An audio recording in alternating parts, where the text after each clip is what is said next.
ლიკვიდირებული ალი ჰამენეის შემცვლელად აიათოლა ალი რეზა არაფი მოიაზრება. მედიის ცნობით ის ირანის სულიერი ლიდერის მოვალეობაში ასრულებს დროებით. ირანის სამართავად კი დროებით სპეციალური საბჭო შეიქმნა. მის შემადგენლობაში პრეზიდენტი ფეზეშქიანიც შედის. პარალელურად გრძელდება შეერთებული შტატებისა და ისრაელის ოპერაცია. მთავარი სამიზნე თეირანია. ირანული სახელისუფლებო მედიის ცნობით დედაქალაქში ბოლო 24 საათის განმავლობაში 60 თავდასხმა განხორციელდა. მათივე ცნობით შედეგად 57 ადამიანი დაიღუპა. აფეთქებების ხმა ისმის ისრაელშიც. ბოლო 1 საათის განმავლობაში ქვეყანაზე რამდენიმე ეტაპიანი სარაკეტო თავდასხმა განხორციელდა. ირანული რაკეტა იერუსალიმთან ახლოს ქალაქ ბეით შემესში ჩამოვარდა. არის მსხვერპლი. ადგილზე სამაშველო ოპერაცია მიმდინარეობს.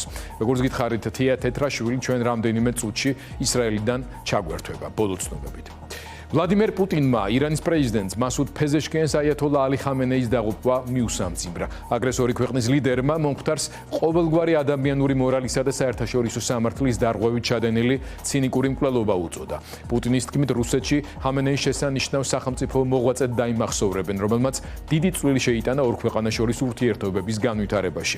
ვკითხულობთ კრემლის განცხადებაში. ამერიკისა და ისრაელის ერთობლივ ოპერაციას ეხმაურება კრემლის იდეოლოგი და პროპაგანდისტი ალექსანდრე დუგინი. ჩვენი მოკავშირეები ერთმანეთის მიყოლებით ნადგურდებიან. შემდეგი ჩვენ ვართ. წერს დუგინი სოციალურ ქსელში. მის პირს შაქარი. ალი ჰამენეის სიკვდილთან ერთად ისლამური რესპუბლიკა ფაქტობრივად აღსასრულს მიუახლოვდა და ძალიან მალე ისტორიის ნაგავსაყრელზე აღმოჩნდება. ამის შესახებ ირანის უკანასკნელი შაჰის ვაჟი და მემკვიდრე რეზა ფეხლევი აცხადებს. მან ირანელ ხალხს კიდევ ერთხელ მოუწოდა მზადყოფნისკენ, რათა საბოლოო გამარჯვებამდე მივიდნენ. ფეხლევიმ ასევე აღნიშნა, რომ ხამენეის მემკვიდრის დანიშვნის მცდელობები მარცხისთვის არის განწირული და ირანის რეჟიმის ძალებს მოუწოდა, რომ ხალხის მხარეს გადავიდნენ.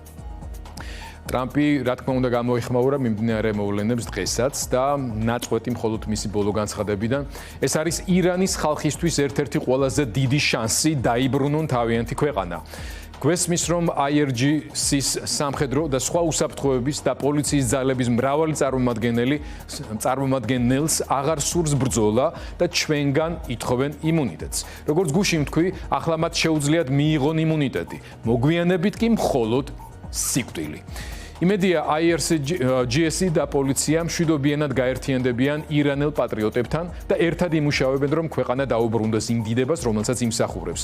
ეს პროცესი მალე უნდა დაიწყოს, რადგან არა მხოლოდ ჰამენეის სიკვდილი, არამედ თავად ქვეყანაც სულ რაღაც ერთ დღეში მნიშვნელოვნად განადგურდა და ფაქტობრივად გაპარტახდა. თუმცა მძიმე და ზუსტი დაბომბვები გაგრძელდება შეუფერხებლად მთელი კვირის განმავლობაში ან იმდენ ხანს, რამდენიც საჭირო იქნება ჩვენი მიზნის მისაღწევად ახლო აღმოსავლეთში და მართლაც მთელს მსოფლიოში.